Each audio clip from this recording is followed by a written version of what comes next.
Well, Razorback fans, we know the football schedule for 2024 came out just a week ago, and we know that Arkansas has their schedule in front of them in 2023.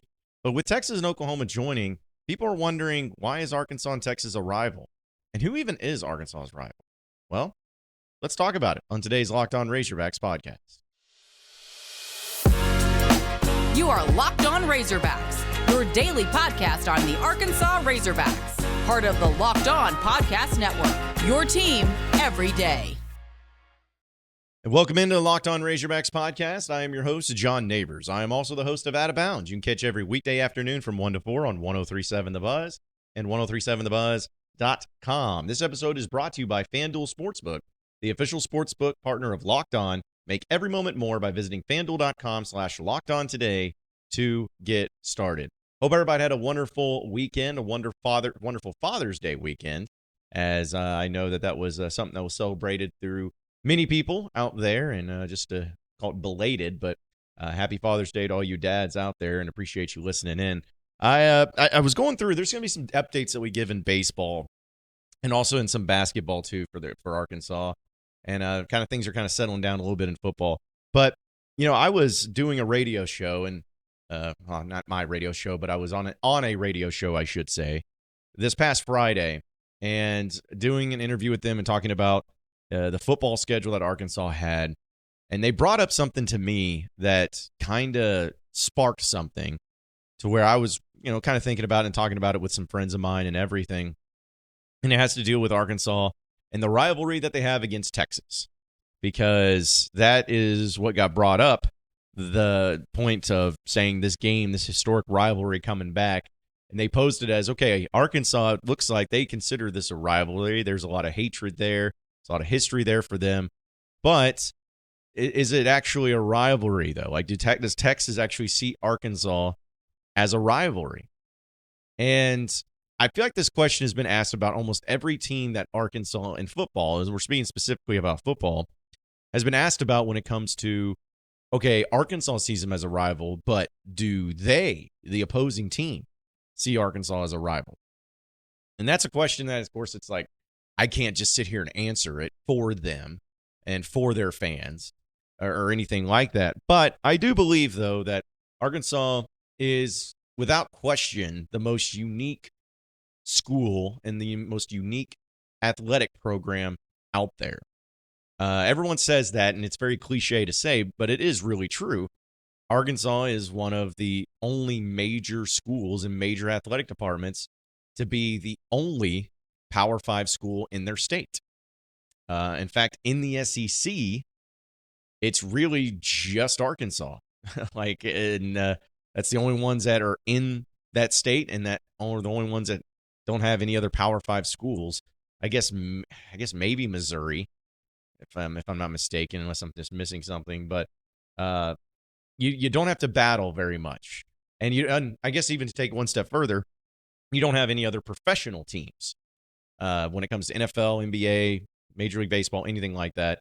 Arkansas doesn't have that, which is something that Missouri actually does have with both Kansas City and St. Louis. So it's really unique in that regard, and because of that fact, it's also unique to where they don't have any built-in rivalries. They have always been a little bit of the odd man out. You think about in the Southwest Conference days, essentially it was the schools in the state of Texas and Arkansas. Arkansas was the only one that was not in the state of Texas. So they were always kind of felt left out a little bit. They felt like they weren't part of it. They weren't right there in the mix of it. That Texas team got some preferential treatment, all of those things. And so they felt like they were the odd man out. And when you have that, you don't really build the rivalry as much in the regards of, whether it's having consistency against certain teams or having one team hate you more than anybody else.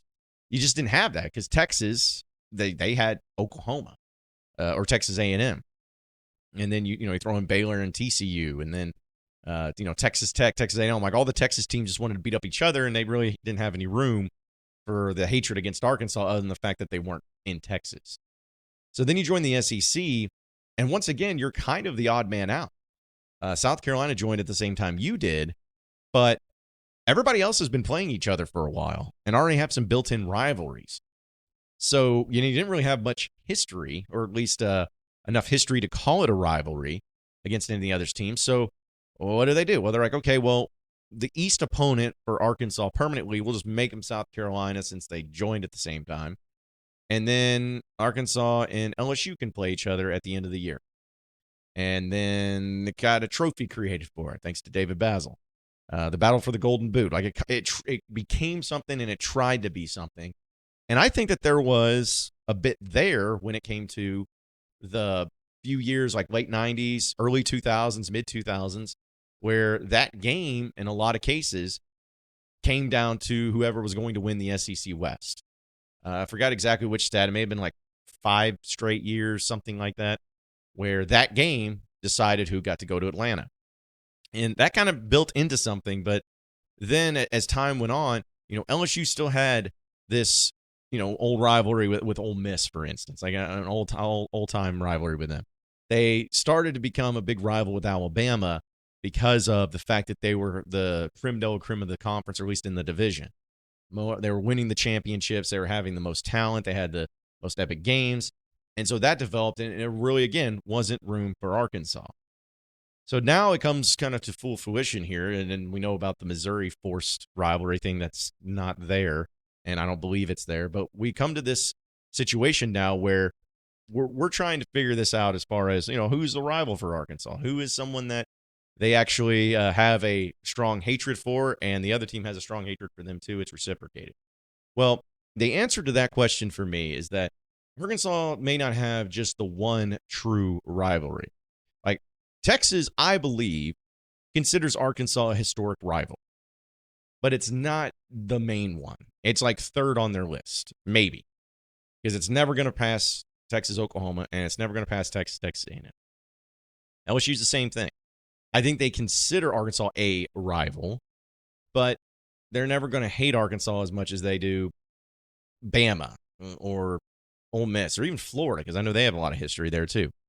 And Missouri, I don't think they're ever going to hate Arkansas. They hate Kansas still to this day, still hate them more. And they have it like in their fight song, I think, something about Kansas or something in one of their chants. And, they may hate Arkansas second most, but I don't think Arkansas is ever going to surpass Kansas as being the most hated team. And so same thing with everybody else. So what it comes down is this. Arkansas's biggest rival, and this is the way it needs to be because it fits the culture. Arkansas's rival is literally everyone. Like, you need to hate everyone. You do hate everyone. I hate everyone. I hate everybody. Everybody equally. Because that's how it's viewed with Arkansas. No one's going to give you respect. No one's going to give you the credit that you deserve. No one's going to consider you the main team that they always want to beat, or they always want to, have more success than that. It's never going to be that. So you just hate everybody. Hate everybody equally.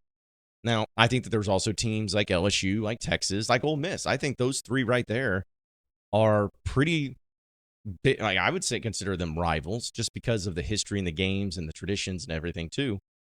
But I don't think I hate any one of those teams more than the other. I hate Texas, but I don't think I hate Texas more than I hate LSU, or hate Ole Miss more than I hate LSU, or Texas vice versa, whatever it is. There's not a team that I just hate more than any other team when it comes to SEC football. So that's where it's at. Like, your rival is everyone, and your rival is a mixed bag, because Arkansas as a state is always going to have us against the world mentality. That's what makes it so successful. That's what make the coaches who have success here, who carry that same mentality, so successful. And if you look at it in history, folks, like, think about Arkansas as some of their greatest coaches. Think about Nolan Richardson. There was nobody in the world that had more chip on his shoulder and trying to prove themselves than Nolan Richardson. And it was him against the world. People doubted him, and look at the success he had. Think about like a Bobby Petrino. People hated the guy. People hated him and ripped him and thought he was horrible, a disgusting human being, and was a terrible person that shouldn't be the leaders of young men. And he kind of took that and wore it for Arkansas. Eric Musselman right now, same thing. Us against the world. I don't care who you are. I don't care what you do. I'm going to go out there and I'm going to beat you. I think it's that way. I think it's the same way with Van Horn. All the great coaches have that same mentality, and that's the way it's going to always be with Arkansas and how it needs to be successful. You're never going to have one true rival. You got a few games that got trophies, a few games that you may care more about. But at the end of the day, you hate everybody. I hate everybody, which is so funny because that's only that way in football. If you go to, like, there's teams that, like, for instance, Alabama football. Like, if Alabama's playing in a national championship, I'll probably root for them, depending on who they play, more often than not. Same thing with Georgia. I don't have a problem with Georgia. I don't have a problem with Alabama. I don't have a problem with Florida. I don't have an issue. But there's other teams that I'll root. Like, I won't root for LSU or A&M or Texas or anything like that either. So that's that way in football. But in basketball, it's like, Kentucky has always been that hate type program because of the history that they've had. And the programs are very similar as far as culturally. That's always going to be there. But then you got these new kids on the block programs like the schools in Alabama that, think that they're blue blood now. They kind of started popping up and they're a little hatred. Like, I don't root for any SEC team in postseason play in basketball, ever. Same thing with baseball. I don't root for any SEC team, ever. But in football, I kind of will. Can't really make sense of it. Maybe I'm the only one in that regard, but that's just the fact of the matter. So we'll have a little update on some baseball because Dave Van Horn's doing some pretty big-time things in the transfer portal. So we'll talk about that here in just a second. But, folks, baseball season is in full swing, and there's no better place to get in on the action than FanDuel, America's #1 sportsbook. Because right now, new customers get a no-sweat first bet up to $1,000. That's right, $1,000 back in bonus bets if your first bet doesn't win. Just go to FanDuel.com/lockedon to join today. Don't miss your chance at this no-sweat first bet. $1,000. You're not going to get a better deal than that when you join FanDuel today. Just go to FanDuel.com/lockedon to sign up. FanDuel, the official partner of Major League Baseball. You are Locked On Razorbacks, your daily podcast on the Arkansas Razorbacks, part of the Locked On Podcast Network, your team every day. All right, so moving on into the next segment of the Locked On Razorbacks podcast, Razorback baseball, Dave Van Horn. We know their season came to an end, and games are going on in the College World Series, which all those games have been really good, just to be honest. I hate admitting it, but they've been very intense and very good. So I've enjoyed that. But Arkansas has been getting after it, and especially in the portal. We know about players that they're for sure losing. We're still waiting on decisions from a few players to be made official once the MLB draft gets there, and I know people will start talking about that. But when it comes to the portal, Dave Van Horn has been getting it done. And a few players that they've added in, we talked last week about the catcher from Texas Tech that transfers in. But on Friday, Tarleton, I think it's Tarleton, right? Tarleton. I keep saying it doesn't sound right, but I think it's how you say it. Tarleton State, first baseman Jack Wagner, and it is actually spelled like Wagner, unlike you had Wagner that everybody was getting like thrown around and couldn't figure out this past year. But no, it is actually Wagner. You got him at the first baseman, and then also an outfielder from Missouri, a transfer, Ty Wilmsmeyer.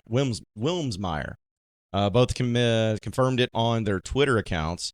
And Wagner, who is actually from Wichita, Kansas, he started 39 games at first base. He also started third base, right field, DH, did a lot of different stuff there, and he was only there for 1 year.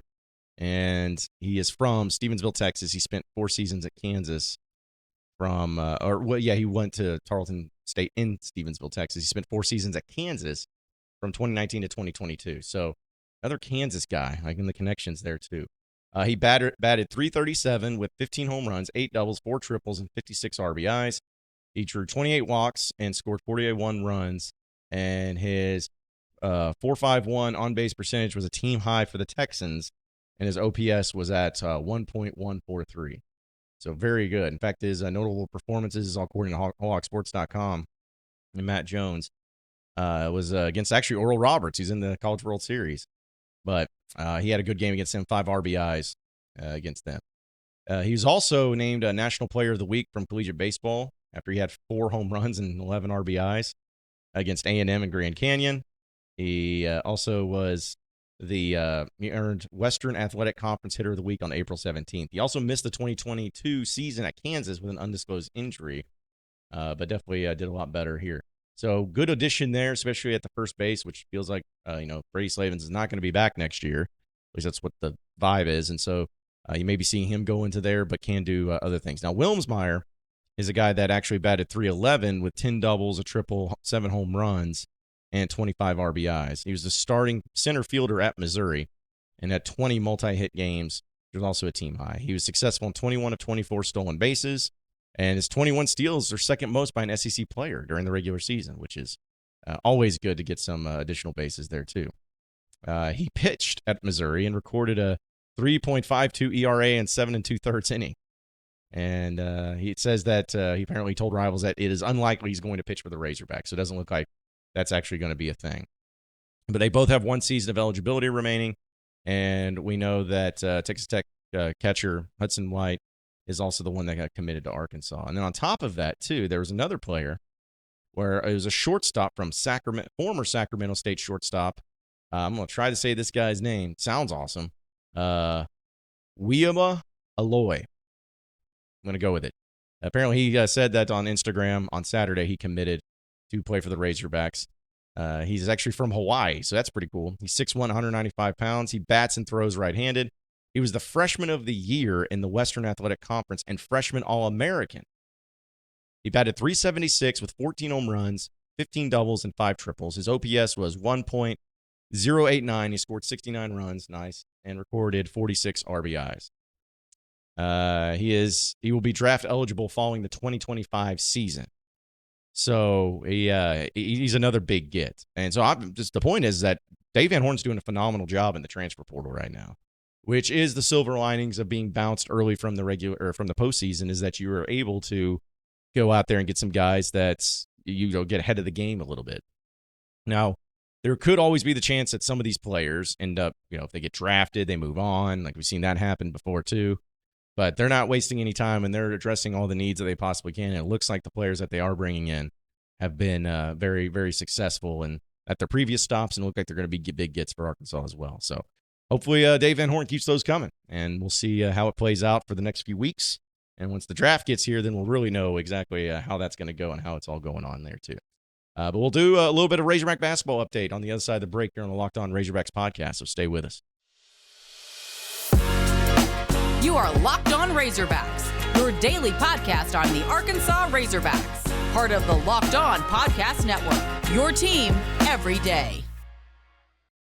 All right, so final segment here on the Locked On Razorbacks podcast. So basketball, of course, still waiting on that final scholarship spot to get taken from whoever is going to end up being the final player, that final piece to the Razorback roster. So we're waiting on that. But I will say, though, that Eric Musselman went on the Aaron Torres Sports Podcast. Aaron Torres is a good friend of mine, awesome dude, and he does a great job on his podcast too, and he's good friends with Muss. And they had some really good conversations about some things, and he was just talking about the team themselves right now and just where they're at, the guys that have been, the transfers and how they're coming together and all playing. And he said, quote, "It's probably the best conditioned team that I've ever had coming in." Says the mile run has usually been something that takes 3 to 4 weeks, sometimes 5 weeks, but they are really well conditioned. You've just got to fight through and push through, which is a really great thing. Like that's huge when you have the conditioning already being there, and they're already getting ahead of the game there too. Apparently, I love this. This is again from hogsports.com and Scotty Bordelin. It says the Razorbacks have paid a visit to Calvin Hot Sauce Henderson at Straight Right Boxing and Fitness in Springdale. Musselman said putting his team through the workouts beyond basketball court is important at this time of year. He says, quote, I think they really help from a chemistry standpoint. We're trying to build chemistry. We're trying to build cohesiveness, but it's really, really fun to be a group to be around. From a chemistry standpoint, I think we're a little bit ahead. He says, where he's like, right now our guys are working hard. We're allowed to go 4 hours per week, so we've been in the gym, and the players, for sure, we're really excited. We're also not quite as young as we were. I do think we're able to add stuff quickly because of the veterans that we have on this upcoming team. So, I mean, take that for what it is. It could just be some coach speak, could just be some, basic stuff, but it's something I really, really like hearing from Eric Musselman and how it's going right now with his squad and how they're all buying in, and it all seems like it's going according to plan. And in this case, it's even ahead of schedule, which is huge because that's one of the things that you got to balance out when you're talking about bringing in new players and transfers is the chemistry. And it's a culture thing. And, it's a lot easier said than done. But you can just tell, and I think we all kind of knew this after this past year, Muss is not going to go with the 6 freshman class anymore. He's going to continue to do the portal. He's going to have, because he said it right there. And I don't think this is anything against freshmen. I think he's just saying that, hey, we're not as quite as young as we used to be. He says we're able to add stuff quickly because of the veterans that we have. That's important, and that's a big thing that I think Arkansas was really missing from this past year, and something that can really help them out in the long term and get off the ground running as soon as they start everything. And it'll take time. It's not to say that it's perfect right now, but knowing how many times that Musselman's had a lot of transfers coming in and has talked about the way things are going and how it's supposed to come together and be built together with the new guys as well as the veterans. Because like we've talked about before, folks, like you got Trevin Brazil, Devo Davis, Makai Mitchell, and those are 3 starters from this past year's team that are going to be on this team. So you got some pieces. And then Jalen Graham, who played probably the 7th most minutes on the team, arguably on the year. So who got plenty of run and plenty of playing time and a lot of big moments. So you got the experience that's already there. Plus you're adding in veterans. I still think this team's going to be great, and I can't wait for it to all happen. But it's just good to hear that Eric Musselman thinks the same thing and really likes where his team's at, and I think it's going to be huge for them as well. So appreciate everybody listening in to the Locked On Razorbacks podcast. Be sure to like and subscribe to the podcast on iTunes or on Google Play. You can also get after me on Twitter at BuzzJohnNabors for any questions, comments, concerns that you may have. We'll keep it going from there. Same podcast time, same podcast channel tomorrow afternoon. Have a great day, everybody. We'll see you then.